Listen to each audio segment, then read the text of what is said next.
The Arizona Territory in 1883 was a land that swallowed secrets and spat out bones. It cared little for the righteous and less for the desperate. Out in the shadow of the Dragoon Mountains, where the heat shimmered like a phantom lake, a lone woman fought a battle the world would never see. Swollen with child, armed with nothing but a splintered shovel handle and a will of iron. Zara. O'Connell stared into the hungry yellow eyes of the wilderness itself. The life she was fighting for wasn't just her own or that of her unborn baby, but the life of a strange, crying boy whose people were coming for him and for her. The sun was a merciless god in this part of the territory, a blistering copper coin sinking behind the jagged teeth of the mountains. It bled orange and purple across the horizon, painting the cruel beauty of the desert in hues of farewell. For Zara O'Connell, dusk was the only reprieve. It was a cool breath after a day of suffocation, a brief truce in her war with the elements. Her cabin, a sorry affair of sun-bleached cottonwood and daubed mud, sat squat and lonely in a shallow basin. It was more a molehill than a home, but it was hers. Hers and the child that grew heavy under her heart, a constant rolling reminder of a life she'd fled, and a man she prayed was 100 miles and a lifetime away. She was outside her back, aching, with a dull, familiar rhythm, hanging a patched sheet on a line of frayed rope. Her hands, chapped and calloused, worked with an economy of motion that belied the exhaustion etched onto her face. At 26, her features should have still held the softness of youth, but the desert had been a harsh sculptor, chiseling away at her, leaving behind sharp angles and a wariness in her pale blue eyes. Her chestnut hair was pinned in a tight, functional bun, stray strands clinging to her damp neck. Her dress, a faded calico, was stretched taut over the pronounced swell of her belly. 7 months. 7 months of solitude and 7 months of a secret fear that gnawed at her louder than the coyotes in the night. That's when she heard it. It wasn't the usual yip and howl of the coyote packs as they geared up for their nightly hunt. This was a different sound, thin and sharp, piercing the evening calm. A child's cry. Zara froze her hand, still clutching the damp sheet. She tilted her head, listening, her heart beginning a frantic, heavy drum against her ribs. The sound came again, a desperate, terrified wail, swallowed almost immediately by a cacophony of snarling. Every instinct screamed at her to go inside, bolt the door, and cradle the Winchester rifle that was her only true companion. She was a lone woman, pregnant and vulnerable. This was not her fight. The desert had its own brutal laws, and sentiment was a currency that bought you nothing but a quicker grave. But the cry, it tore through her defenses. It was the sound of pure terror. The sound of a small thing about to be ended by a big one. It was a sound she understood in her very bones. "Damn it all to hell," she whispered, her voice raspy. She let the sheet fall into the dust. Her eyes scanned the landscape. The cries were coming from a rocky outcrop about 200 yards away, a jumble of red sandstone and scrub brush. She could see movement, a frantic, swirling knot of grey and brown. The pack. They had something cornered. Without a second thought, she grabbed the sturdiest thing. She owned a shovel she used for digging out stubborn roots and burying her trash. The wooden handle was smooth from use, the iron spade sharp at the edges. It felt weighty and inadequate in her hands. She moved faster than she thought possible, her pregnant body a clumsy, protesting burden. She didn't run, but strode with a long, ground-eating gait, her boots kicking up puffs of red dust. The baby shifted inside her, a painful, lurching protest. She gritted her teeth and pushed onward, her focus narrowing to the snarling and the now weaker cries. As she got closer, the scene resolved into a nightmare. A small boy, no older than 5 or 6, was pressed back against a rock face. He was Navajo, his dark hair cut straight across his brow, his simple buckskin tunic torn at the shoulder. His face was a mask of dirt and tears, his small fists clenched. He had a rock in one hand, but his arm was trembling too much to throw it. Circling him were 5 coyotes. They weren't the scrawny, solitary scavengers she sometimes saw. These were a pack emboldened by hunger and the fading light. Their ribs showed, their lips were pulled back in silent snarls, and their yellow eyes glowed with predatory fire. One of them, the leader, a big male with a notched ear, lunged, snapping its jaws inches from the boy's leg.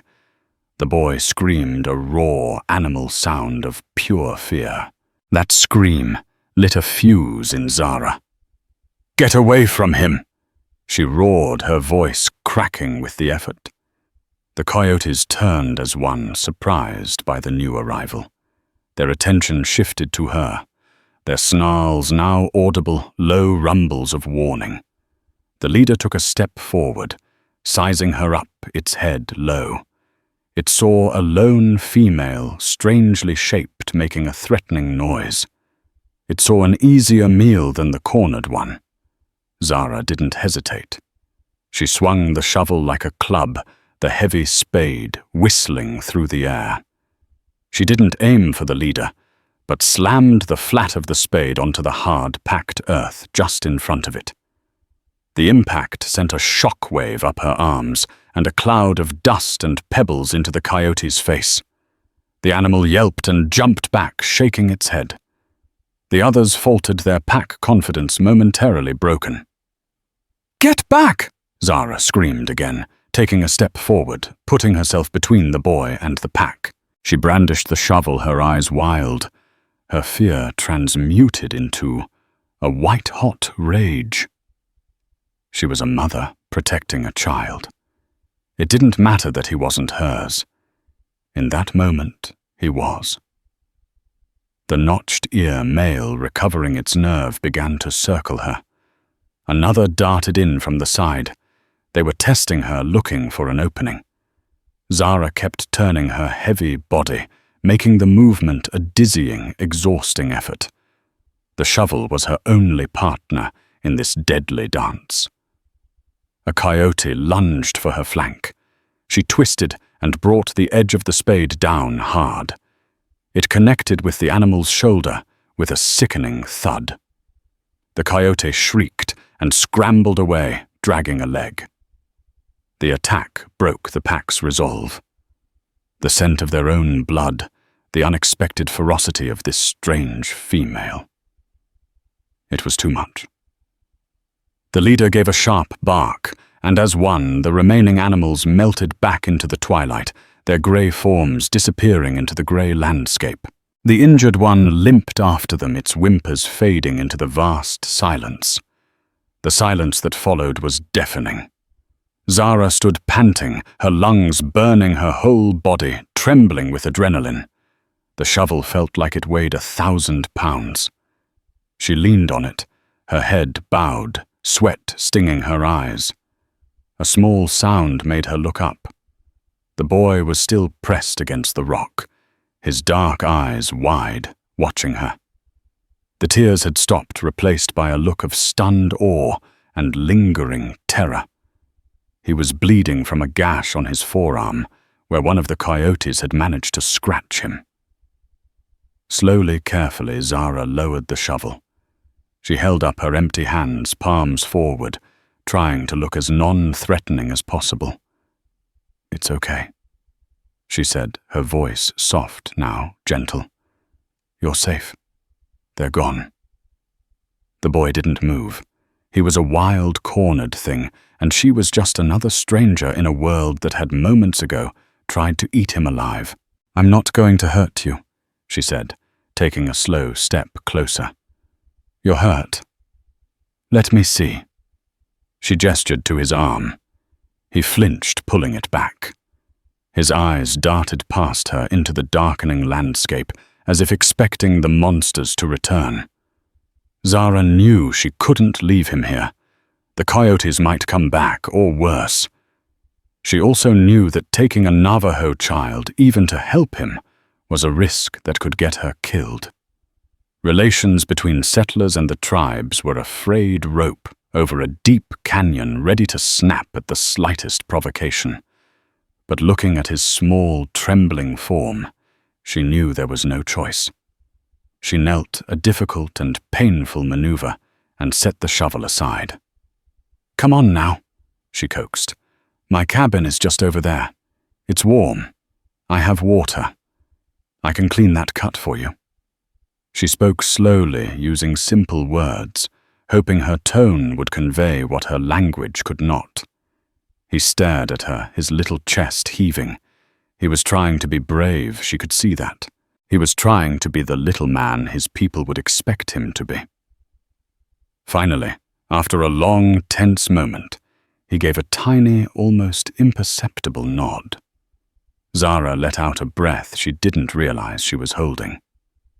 Okay, she whispered. Good boy. She rose stiffly, her back screaming in protest, and offered him her hand. He hesitated, then his small, dirt-caked fingers slipped into hers. His hand was trembling. She gave it a gentle squeeze. As they walked back toward the lonely light beginning to glow in her cabin window, Zara felt a new kind of fear settle over her. It was one thing to fight off a pack of wild animals. It was another thing entirely to face the judgment of men. She looked at the horizon at the last sliver of sun, vanishing behind the mountains. Dusk was falling, and she knew with a certainty that chilled her to the bone that the boy's tribe would be coming. The inside of the cabin was a small pocket of order in a world of chaos. A single kerosene lamp cast a warm golden glow over a rough-hewn table. 2 chairs, a narrow cot, and a cold stone hearth. It smelled of wood smoke, dried herbs, and lye soap. To Zara, it was a sanctuary. To the boy, it was clearly a cage. He stood just inside the door, poised to bolt. His eyes darting around the unfamiliar room, taking in the strange angles and foreign objects. Zara closed the door, the solid thud of the bolt sliding home seeming to echo the slamming of a cell door. She saw him flinch. It's all right, she said softly. Just keeping the night out. First, the wound. She gestured for him to sit at the table. He obeyed, perching on the very edge of the chair, his small moccasined feet not quite touching the floor. Zara stoked the embers in the hearth, adding a few pieces of precious mesquite wood until a small fire crackled to life. She put a pot of water on to warm. From a wooden chest, she took out a clean strip of linen torn from an old petticoat and a small bottle of carbolic acid, a stinging but effective disinfectant she'd bought from a traveling peddler. She brought the basin of warm water to the table. This might sting a little, she warned, dipping a corner of the linen. He watched her every move, his expression unreadable, but for the tension in his small jaw. When she reached for his arm, he pulled back instinctively. Zara paused. She looked into his eyes, dark and deep as a desert night. She tried to pour every ounce of reassurance she could muster into her gaze. She touched her own arm, then gestured to his. Clean, she said. Make better. He seemed to understand the gesture, if not the words. After a moment, he slowly, reluctantly extended his arm. The gash was shallow but angry, and red, beaded with blood, and crusted with dirt. Zara worked with gentle efficiency, cleaning away the grime. The boy hissed in pain when the carbolic acid touched his raw flesh, but didn't pull away. He bit his lip, and a single tear escaped and traced a clean path through the dirt on his cheek. Zara's heart ached for him. When she was done, she wrapped the arm snugly with the linen bandage. He looked at his bandaged arm, then up at her. For the first time, the terror in his eyes was replaced by something else. Curiosity, maybe even a flicker of trust. "What's your name?" she asked, knowing he wouldn't understand. She pointed to herself. "Zara." She then pointed to him. He stared at her blankly. He said nothing. Of course he wouldn't. He was Navajo, the Diné. They had their own names, their own language, and deep-seated reasons to be wary of sharing either with a white person. She gave him a small, tired smile and turned to the hearth. She had a little cornmeal and some dried jerky. She could make a thin gruel. The boy was probably starving. As she stirred the meal into a pot of water, the reality of her situation crashed down on her again. She had a Navajo child in her cabin, a child who was missing from his family, a family that was right now almost certainly searching for him. A search party of Navajo warriors was not something any settler wanted to encounter. Tales of what happened to those who crossed the tribes, true or not, were the stuff of campfire nightmares. Her hand went to her belly. It wasn't just her own life she had to worry about. She had gambled everything to give this child a life free from its father, Silas Kane. Silas with his cold eyes and his fist that was as quick as his temper. He was a man who owned half of Force County and believed he owned her body and soul. Escaping him had been the hardest thing she'd ever done. Surviving out here was the second hardest. She couldn't let it all be for nothing because of a moment's compassion. A sound from outside cut through her thoughts. It wasn't coyotes this time. It was the rhythmic, unmistakable thud of unshod ponies' hooves on hard earth. Many of them. Zara's blood ran cold. She straightened up from the fire, her body rigid. The boy heard it too. His head snapped up, his eyes wide, with a mixture of fear and hope. He slid off the chair and ran to the cabin's single, small window. Zara rushed to his side, peering cautiously over his head through the grimy glass. What she saw made her breath catch in her throat. On the ridge that overlooked her basin, silhouetted against the last deep purple of the twilight sky, were riders. A dozen of them, maybe more. They sat motionless on their ponies, their forms stark and menacing. They were not cowboys or prospectors. The long lines of their rifles, the feathers just visible in their hair, the proud, straight way. They sat their mounts. They were warriors. Navajo. They weren't charging. They were just watching. The cabin. Her. It was a silent, terrifying judgment. The gathering of wolves was nothing compared to this gathering of men. The boy beside her pressed his face against the glass. "Atsa," he whispered, his voice full of awe. "An eagle." He was pointing to the lead rider. The man he pointed to sat slightly ahead of the others, a figure of commanding presence even at a distance. He was bigger than the rest, and even from here, Zara could feel the intensity of his stillness. This had to be the leader, the war chief, or a father. Maybe both.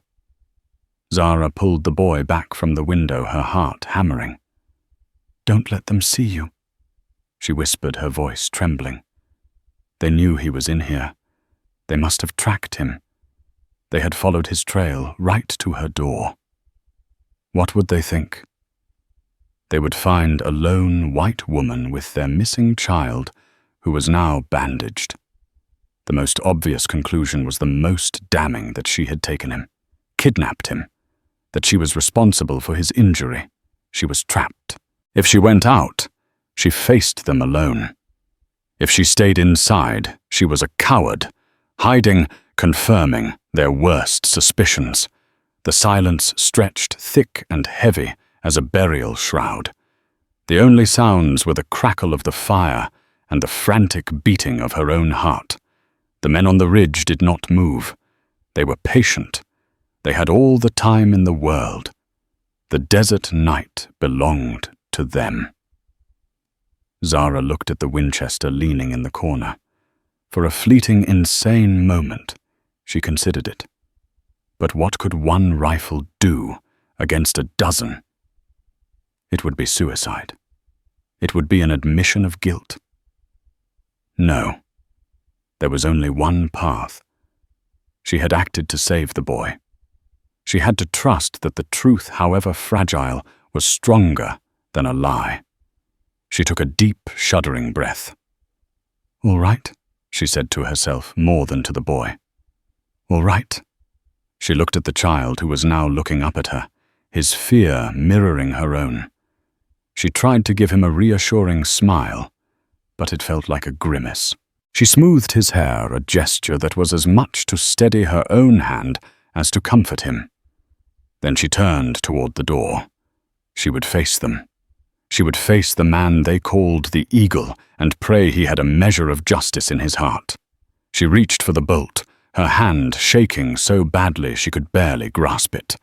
With a final whispered prayer, she slid it back. The sound was a thunderclap in the suffocating silence. Opening the door was like breaking the surface of water after holding your breath for too long. The night air, cool and smelling of dust and sage, rushed in a stark contrast to the stuffy warmth of the cabin. Zara stepped out onto the hard, packed earth in front of her door, leaving the boy inside, but in plain sight. She held her hands open and empty at her sides, a universal sign of peace she hoped they would recognize. The riders on the ridge had not moved. They were statues carved from the night. But now, as she stood in the open, the lead rider urged his pony forward. He didn't rush. The pony descended the shallow slope with a steady, deliberate pace, its hooves making soft, rhythmic thuds. 2 other riders followed, fanning out to his sides, their rifles held ready across their laps. The rest remained on the ridge, a silent jury. As the man drew closer, the lamplight from the cabin door spilled across him, and Zara could see why the boy had called him Eagle. He was formidable. His face was a mask of hard lines and high cheekbones, framed by long, dark hair, bound with a simple leather strap. His eyes fixed on her were dark and piercing, missing nothing. He wore buckskin leggings and a simple tunic, but he carried himself with an authority that needed no adornment. A large hunting knife was sheathed at his belt, and the rifle across his lap looked like an extension of his own arm. He radiated a coiled intensity, a dangerous stillness that was far more intimidating than any overt threat. He reined his pony to a halt about 20 feet from her. His 2 companions stopped a little further back, their positions creating a closing triangle with her at the point. The silence was absolute. The man's eyes flicked from her face down to her swollen belly, then to the open cabin door, where the boy stood half hidden behind the frame. The man's expression hardened. A muscle jumped in his jaw. He spoke, and his voice was what Zara imagined the rocks would sound like if they could talk deep, rough, and uncompromising. The words were in the Diné language, guttural and sharp. She didn't understand them, but the meaning was clear. It was an accusation, a demand. "What have you done?" Zara swallowed, her throat dry as sand. I don't understand, she said, her voice shaking slightly. I mean no harm. The boy. He was attacked. Coyotes. She gestured toward the rocky outcrop, then made a snapping motion with her hands trying to mimic jaws. She pointed to the boy's bandaged arm. Coyotes, she repeated. I helped him. The man's gaze remained cold, unmoved. To him, her gestures could mean anything. Her words were just the meaningless babble of a white woman. From his perspective, the evidence was damning. His son was missing. He finds him in the cabin of a lone Bilagayana, an Anglo. The boy is injured. The woman is frightened. Guilt made people frightened. He spoke again, a short, sharp command. From behind the boy, a figure emerged from the cabin. The child Hastiyin ran from the doorway, not to Zara, but straight to the lead rider. He reached the pony and threw his arms around his father's leg, burying his face in the leather. The formidable warrior's stony expression broke for just a second. A wave of profound relief and tenderness washed over his features as he looked down at his son. He reached down and rested a hand on the boy's head, a gesture of infinite gentleness. He was the boy's father. His name, she would later learn, was Ashki Deegin. But to his people and his enemies, he was known simply as Ashki. And he was not just a father. He was a war chief renowned for his shrewdness and his ferocity in protecting his people from the encroaching worlds of the Mexicans to the south and the Americans from the east. After reassuring himself, the boy was whole. Ashkai's hard mask slipped back into place. He dismounted in a single fluid motion. He knelt and spoke to his son in low, soft tones. The boy answered his voice, small, pointing a trembling finger first at his bandaged arm, then at Zara, then back toward the rocks. As Ashki listened, his eyes remained fixed on Zara. She could see the conflict in them. The story his son was telling must have been a confusing one. He stood up, his gaze sweeping over her again, lingering on the shovel that now lay near the door. The weapon. Before he could speak, another figure descended from the ridge. This one was not a warrior. It was an old woman, her face a beautiful, intricate map of wrinkles, her hair streaked with gray, and tied back in a traditional Navajo bun. She walked with a stiff grace, leaning on a sturdy stick, her long skirts whispering in the dust. Her expression was not hostile, but one of deep, penetrating wisdom. She walked past Ashki without a word and went straight to the boy. She knelt, her old joints creaking, and spoke to him with a grandmother's tenderness. This was Shimasani Ashki's mother, a respected elder and a weaver of stories and ceremonies. The boy, who had been timid with his powerful father, opened up to her, a torrent of words and gestures pouring out of him. Shimasani listened patiently, her dark, intelligent eyes occasionally flicking toward Zara. When the boy was finished, she gently took his arm and began to unwrap the linen bandage Zara had tied. Ashki watched his hand resting on the hilt of his knife. Zara's heart pounded. This was the moment of truth. Had she done it right? Was the wound clean, or would they see it as some kind of mutilation?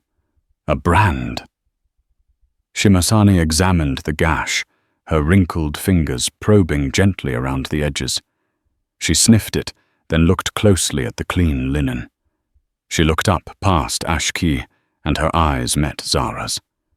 For the first time, Zara felt she was being truly seen. Not as a white woman, not as a threat, but as a person. The old woman's gaze held no malice, only a deep, thoughtful evaluation. She looked at Ashki and spoke in their tongue. Her voice was calm and measured, a river stone smoothed by time, a stark contrast to his granite tones. He listened, his stony expression unchanging, but Zara saw the tension in his shoulders ease fractionally. Shimasani then rewrapped the boy's arm, using the very same linen strip Zara had provided. It was a small gesture, but it was a monumental one. It was an acceptance, an acquittal. Shimasani rose and walked toward Zara. She stopped a few feet away and simply looked at her, her eyes taking in Zara's exhaustion, her frayed dress, the protective hand that rested instinctively on her belly. The old woman's gaze softened with something that looked like empathy. She gave a slow, deliberate nod. It was a nod of thanks, of respect. Ashki was still conflicted. His duty and his instincts were at war. This woman had saved his son. But she was still an outsider, a potential danger, a harbinger of the world that was relentlessly pushing his people toward the edge of existence. He barked an order to one of his men.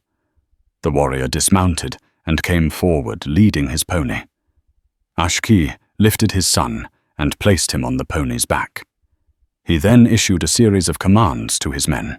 They were to make a cold camp here in the basin. They would not leave. Not yet. He turned back to Zara. He took a step closer, his shadow falling over her. He pointed a finger at her, then at the ground, then drew a circle in the air around the cabin. The message was clear. You will stay here. She was no longer a suspected kidnapper, but she was now a person of interest, a strange anomaly they needed to understand. And until they did, she was a prisoner in her own home. Ashki mounted his pony. His son now held securely in front of him. With one last, long, unreadable look at Zara, he turned and rode to the camp. His men were beginning to set up 100 yards away, a ring of silent watchers around her tiny, vulnerable cabin. Shimasani gave her another slow nod before following. Zara retreated back inside, bolting the door. She slumped against it, her legs finally giving way, and slid to the floor. She wrapped her arms around her belly, around her child, and for the first time since she'd fled Texas, she wept. She had survived the Coyotes. She had survived the initial confrontation. But the night was long, and she was surrounded by a people whose trust she had not yet earned in a land that was not her own. The true danger she feared had only just begun. The night was an exercise in listening. Zara sat in the near darkness of her cabin. The lamp turned down to a faint glimmer, the fire reduced to glowing embers. Every sound from outside was magnified, analyzed, and feared.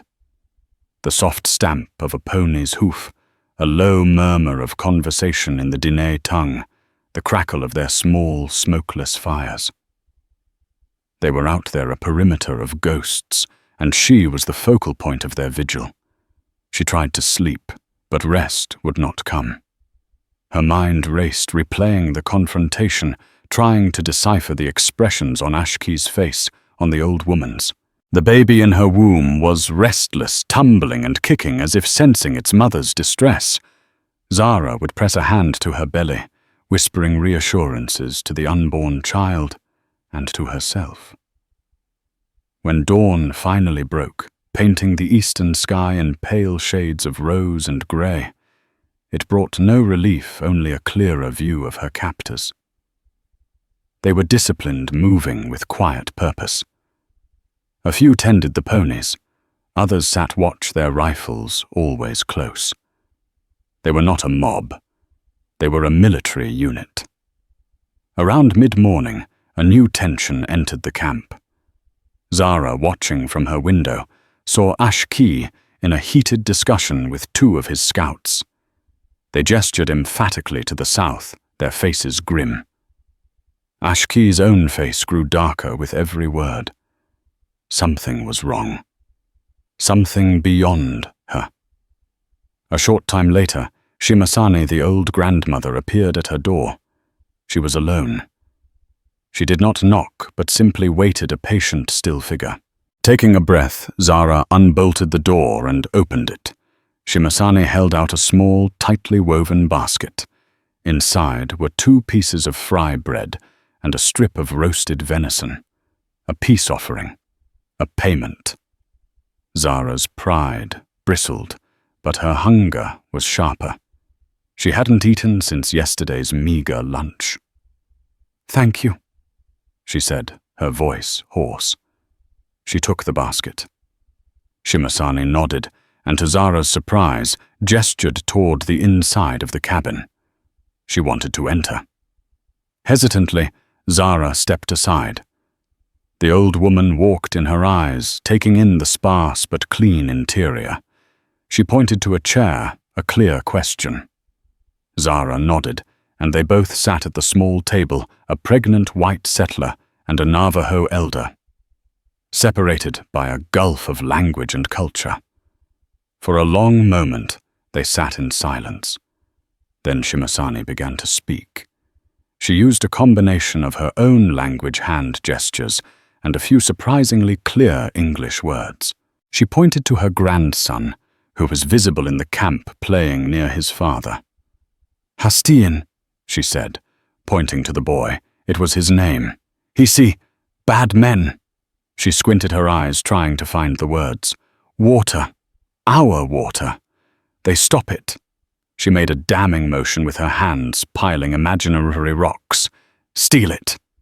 Zara's blood ran cold. The water. In this arid land, water was more precious than gold. A spring, a creek, it was the lifeblood of a people. To steal it was to issue a death sentence.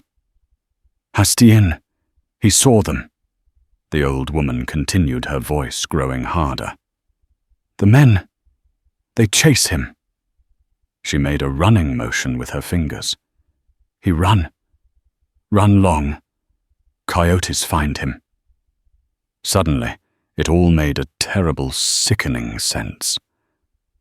The boy hadn't just wandered off. He had been fleeing for his life. He had stumbled upon something he wasn't meant to see, and the men he saw had tried to silence him. The coyotes had simply been an accident of his flight. "Who were these men?" Zara asked, leaning forward, her own troubles forgotten. "Did he know them?" Shimasane shook her head. "No. But one man." She held up her hand, mimicking a pistol. Then she pointed to the pistol's handle. "Shiny," she said, "like silver star." She then drew a shape in the air with her finger. A letter K intertwined with a looping serpent. Zara felt the air leave her lungs. The world tilted, the small cabin spinning around her. She gripped the edge of the table, her knuckles white. She knew that mark. She knew it better than she knew her own reflection. It was a brand seared not only onto thousands of heads of cattle, but onto her own memory, a symbol of power, greed, and terrifying cruelty. The silver-inlaid pistol, the serpentine K brand. There was only one man in this territory who used that mark. "Silas Kane," she whispered the name, tasting like poison on her tongue. Shimasane's sharp eyes narrowed. The way Zara said this name, not as a question but as a curse, a recognition, was unmistakable. "You know this man?" she asked, her English suddenly more focused. Zara's carefully constructed walls of solitude and secrecy came crashing down. Her past, the monster she had run 1,000 miles to escape, had found her. It had reached out its long arm and entangled itself with the lives of these people, the family of the very boy she had saved. There was no running now. There was no hiding. Tears welled in her eyes. Tears of fear, of rage, of utter hopeless despair. "Know him?" she said, her voice a ragged, broken thing. "He is my husband." The silence that followed was absolute. Shimasani stared at her, the revelation settling in her ancient eyes, connecting dots Zara couldn't even see. The strange, pregnant white woman alone in the wilderness. The powerful man stealing their water. It wasn't a coincidence. It was a convergence. Shimasani stood up.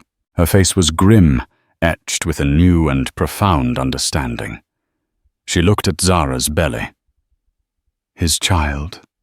she asked, her voice soft. Zara could only nod, a single tear tracing a path down her cheek. Without another word, the old woman turned and left the cabin. Zara watched her go, her heart a cold stone in her chest. She had just handed them a weapon, her connection to their greatest enemy. They could use it against her. They could see her as a spy, a confederate. They could kill her, and no one in the white world would ever know or care. She waited for the cry of alarm for the warriors to descend on her cabin. But nothing happened. Instead, she saw Shimasani walk directly to her son Ashki. She spoke to him, her voice low and urgent. Zara watched as Ashki's body went rigid. He turned and stared at the cabin, his face a thundercloud of disbelief and fury. He stared for a long, terrible minute. Zara felt his gaze like a physical blow, even through the wooden walls. She saw him clench his fists. He took a step toward her cabin, and her blood turned to ice. But then he stopped. He looked from her cabin to his son Hastiin, who was now watching him with wide, fearful eyes. He looked at his mother, who stood her ground, her expression implacable. The war chief, the father, the son, all three aspects of him were at war. Finally, he turned his back on the cabin and strode to the edge of the camp, staring out at the southern horizon, toward the stolen water, toward the land of the man named Silas Kane. Zara didn't know if she had just signed her own death warrant or forged the most unlikely and dangerous alliance of her life. The sun climbed higher in the sky, beating down on the small cabin, and for the first time the heat outside was no match for the firestorm of terror and uncertainty raging within her. The name had been spoken, and now the rattlesnake was coiled to strike. The rest of the day passed in a state of suspended animation. The fragile truce, built on the rescue of a child, had been shattered by the speaking of a name. Silas Kane. The name hung in the air over the basin like a toxic fog, and through it the Navajo warriors now looked at Zara with open hostility. She was the wife of their enemy, carrying his blood. In their eyes, she was a contamination, a potential traitor in their midst. Zara remained inside her cabin, a self-imposed prisoner. The sun beat down on the roof, turning the small space into an oven, but she dared not step outside. She watched through the grimy window as the warriors went about their duties with a grim new purpose. Their movements were sharp, their glances toward her cabin like flint sparks. She saw one warrior spit on the ground in her direction, a gesture of pure contempt. Fear, cold and familiar, coiled in her gut. She had escaped Silas's cage, only to find herself in another, this one ringed by men who had every reason to kill her. Only Shimasani, the old grandmother, seemed to see beyond the surface. In the late afternoon, she sent a young girl with a small basket. The child, her face a mask of fear, set it on the ground 10 feet from the door, and scurried away as if the cabin itself were diseased. Inside was bread and water. It was not a gift of friendship, Zara knew, but the practical act of keeping a potential asset alive. As dusk began to bleed across the sky, extinguishing the brutal heat, Ashki finally moved. He called his senior warriors and his mother to him. They formed a tight circle near the fire, and though Zara couldn't hear their words, she could read the violent debate in their gestures. Arms were thrown out, pointing toward her cabin. Fists were clenched. This was her trial, and she was not there to speak in her own defense. She watched as Ashki listened, his face a stone carving in the flickering firelight, weighing the anger of his men against the quiet counsel of his mother. The council broke. Zara's heart hammered against her ribs as two figures detached from the group and walked toward her cabin, Ashki and Shimasani. This was it. The verdict. She met them at the door, her chin held high, determined to conceal the fear that threatened to paralyze her. Ashki's face was stone, but his eyes burned with a cold, interrogating fire. "My mother tells me you fled this man Cain," Ashki said.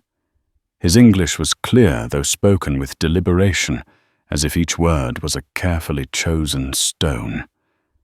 The revelation had forced him to bridge the gap between their languages. "She says you fear him." "Fear is too small a word," Zara replied, her voice steady despite the tremor in her soul. "I ran to save my life, and the life of my child." She instinctively placed a hand over her belly. "I ran from him." Ashki's eyes narrowed, searching her face for a hint of the deception he was sure must be there. "Why should we believe the wife of a liar and a thief?" he demanded, his voice low and dangerous. "Because his child grows inside me," Zara said, meeting his gaze without flinching. "This is the only thing of his I could not leave behind. I will protect this baby from his poison, just as you want to protect your son, your water, and your people from him." She took a breath, laying her only card on the table. "We have a common enemy, Ashki. That is a truth more powerful than any marriage vow, or any of my white skin." Her words hung in the cool night air. She had laid her soul bare, offering him the one piece of common ground. They shared a deep and abiding hatred for Silas Cain. Shimasani spoke to her son in their tongue, her voice firm and persuasive, urging him to see the truth in Zara's desperate plea. Ashki was silent for a long moment, the war inside him playing out across his face. Finally he spoke. "This man Cain," he said, "you know his ways. You know his strengths." "And his weaknesses," Zara added quickly. "He is arrogant. He underestimates anyone who isn't rich and white. He believes his money can buy him the law men anything he wants. He will not expect you to be organized. He will not expect me." As if summoned by her words, a scout ran into the camp from the darkness, his breath coming in ragged gasps. He spoke in urgent, sharp Navajo. Ashki listened, and his entire demeanor changed. The strategic debate was over. The immediate threat had arrived. "He comes," Ashki said, turning back to Zara, his voice now stripped of all doubt, replaced by grim certainty. "3 riders. They are not coming for the water. They are coming for the witness." He glanced toward his son, who was kept safely by the fire. "And for the runaway." He looked directly at her. Silas. He knew. He had put the pieces together. The 2 loose ends of his brutal world, his fugitive wife, and the witness to his crimes were in the same place. He wouldn't come to talk. He would come to erase them. "They ride for this cabin," Ashki stated. In that instant, everything shifted. Zara was no longer a prisoner. She was an asset. The cabin was no longer her jail. It was a fortress. The men outside were no longer her captors. They were her only line of defense. Ashki turned and shouted orders. the camp exploded into silent, purposeful action. This was a language his warriors understood perfectly. They faded into the darkness, taking up positions behind rocks and in dry gullies. Bows were strung, rifles were checked. "You will stay inside," Ashki commanded Zara. "Stay down, away from the door and the window." "No," Zara said, surprising herself as much as him. The fear was still there, but it had been forged into something hard and sharp. "This is my fight, and too. He's coming for me. I know this cabin. I know him." She looked at the Winchester rifle, leaning by the door. "And I know how to use one of these." Ashki stared at her, a new respect dawning in his eyes. He saw not a frightened white woman, but a fellow warrior backed into a corner and ready to fight for her young. He gave a sharp nod. "The lamp makes you a target." Zara immediately moved and extinguished the lamp, plunging the cabin into darkness. She grabbed the Winchester, the cool metal a reassuring weight. She moved to the side of the window, pressing her back against the wall. Outside, there was only silence. The warriors had vanished. The waiting began. The silence stretched taut with impending violence. Then she heard it, a faint clink of iron on stone, far out but getting closer. The sound of shod horses. The siege of the lonely cabin in the Dragoon Mountains had begun. The riders appeared as phantoms in the pale starlight, 3 dark shapes moving with a confident arrogance that grated on the tense silence. They were not trying to be quiet. They believed they were hunting a single, terrified woman. Zara recognized the lead rider immediately, even as a silhouette. The way he sat his horse, straight-backed and proprietary, as if he owned the very ground beneath him. Silas Kane. "Stay in the cabin, woman," Silas's voice boomed across the basin, a whip-crack of condescending authority. "Send out the little savage and I'll make your end quick. It's the only mercy you'll get from me." The threat was a calculated cruelty, designed to shatter her will. It did the opposite. It fueled the fire in Zara's veins to an inferno. She gripped the Winchester, the stock pressed hard against her shoulder, the cold metal a conduit for her cold fury. She sighted down the barrel just to the side of the window frame, waiting. "Now, Ashki," she whispered a prayer to the man outside. As if hearing her, the night answered with a soft, deadly hiss. An arrow flew from the darkness to the left, a whisper of death that ended with a sickening thunk. The rider Zara knew as Tanner grunted a sound of pure surprise and toppled sideways from his saddle like a sack of grain. All hell broke loose. The big man Cole roared and opened fire with his repeating rifle, spraying bullets wildly into the darkness. Sparks flew as rounds ricocheted off the rocks. Silas cursed and dove from his horse, taking cover behind the panicked animal. A rifle shot cracked from the right ash key, and Cole's horse screamed, collapsing and trapping the big man's leg beneath it. From her vantage point, Zara saw her chance. While Silas and Cole were pinned by the fire from the hidden warriors, they weren't paying attention to the cabin. They still thought she was a helpless victim, cowering inside. She aimed carefully, not at Silas, but at the trapped and flailing Cole. She squeezed the trigger. The Winchester bucked against her shoulder, the explosion deafening in the enclosed space. Her shot went wide, kicking up dust near Cole's head, but it achieved its purpose. "She's armed!" Cole shrieked, his voice laced with panic.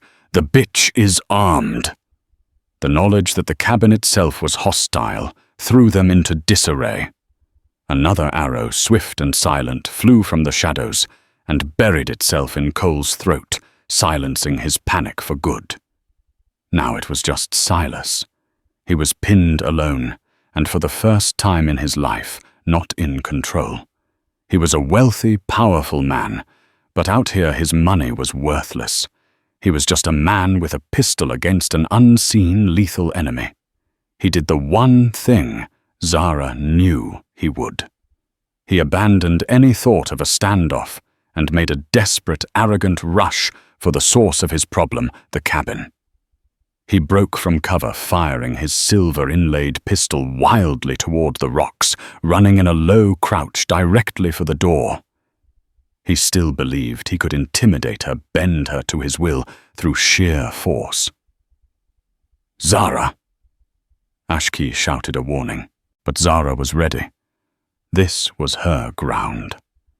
As Silas charged through the doorway, a dark, raging bull of a man, she was not where he expected her to be. She had moved away from the window and was standing in the deepest shadows near the hearth. He burst in, pistol raised, his eyes trying to adjust to the gloom. "Zara! You treacherous whore! I'll gut you for this!" His words were cut short as she swung the heavy cast-iron skillet she'd taken from the hearth. She put all her weight, all her fear, and all her rage into the blow. It connected with the side of his head with a sickening crack, the sound of metal hitting bone. Silas staggered, a look of utter shock on his face. The silver-inlaid pistol clattered to the floor. He wasn't used to being fought back against. He wasn't used to pain. He reached for his head, his fingers coming away wet with blood. He stared at her, his eyes full of disbelief and a dawning animal fear. "You!" he breathed, unable to comprehend the defiance. Before he could recover, Ashki was there, filling the doorway. He held not his rifle, but the large hunting knife from his belt. His face was implacable, the face of a man executing a just sentence. This was no longer just about Zara. This was about the stolen water. This was about his terrorized child. This was a reckoning between two chiefs, one of a sovereign people and the other of a kingdom of greed. Silas saw him, and his arrogance returned a final foolish act of defiance. He lunged not for Zara, but for Ashki, his hands like claws. The fight was short, brutal, and primal.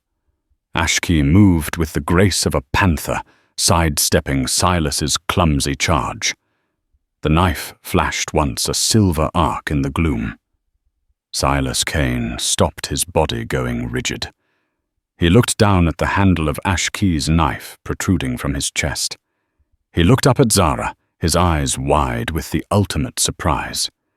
He opened his mouth, but only a wet, gurgling sound came out. Then he collapsed to the floor of the cabin, and the dust rose up around him. The silence that descended was profound. The battle was over. Ashki stood over the body of his enemy, his chest heaving. He pulled his knife free and wiped it clean on Silas's own shirt. He looked at Zara, at the skillet still clutched in her hand, at the fierce protective fire still burning in her eyes. He gave her a single sharp nod. It was a nod of respect, of alliance, of a debt paid in blood. The sun rose on a changed world. The bodies were gone, removed by the wind and the quiet efficiency of the warriors. Ashki approached Zara as she stood by her door, watching the dawn paint the sky. Shimasani was with him. "He will not trouble you again," Ashki said simply. "His name will fade from this land." "Thank you." Zara said the words, feeling small and inadequate. "It is we who thank you." Ashki corrected her. "You saved my son. You fought as a warrior. Our debt is paid, but our respect remains." He paused, his expression growing serious. "You cannot stay here. Others from his world will come. They will ask questions." Zara knew he was right. Her solitude was broken forever. "I know," she said, her heart heavy. I don't know where to go." "You will not go alone," Shimasani said, stepping forward. The old woman pressed a small deerskin pouch into Zara's hand. It was heavy with jerky and dried corn. "For your journey." She then placed a hand on Zara's belly and murmured a blessing in the Diné language, a soft prayer for the child's safe arrival and a strong life. Hastian, the little boy who had started it all, came forward shyly. He pushed a small object into her other hand. It was a piece of smoothed wood, crudely carved into the shape of a coyote, its teeth and ferocity rendered harmless in soft pine. A memory, a charm. Ashki gestured to two of his warriors, who were loading Zara's few possessions onto a gentle pony. "We will guide you 2 days west," he said, "to the trail that leads to California. A new land, a place to begin again." Tears filled Zara's eyes, but this time they were not tears of fear. They were tears of profound gratitude. An hour later, she rode away from the lonely cabin flanked by Navajo warriors. She was no longer a fugitive running from her past, but a survivor riding toward a future. She glanced back one last time at the basin that had almost claimed her, and then turned her face to the west, toward the promise of a new dawn for her and the child she carried. The desert had not swallowed her. It had forged her. The story of Zara O'Connell isn't one you'll find in the history books. It's a testament to the quiet, desperate courage that truly settled the West, not with land grabs and railroads, but with moments of profound, unexpected humanity. It's a reminder that alliances can be forged in the most hostile of lands, and that the fiercest warriors are often those defending their young, whether they be a war chief protecting his tribe or a pregnant mother standing against the darkness. This tale shows us that even in a place defined by its brutality, a single act of compassion can change the course of lives, proving that our shared humanity is the most valuable territory we can ever hope to defend. If this story of grit survival and unlikely friendship moved you, please give this video a like and share it with someone who loves a powerful tale. And don't forget to subscribe and hit the notification bell so you won't miss our next story from the forgotten corners of history.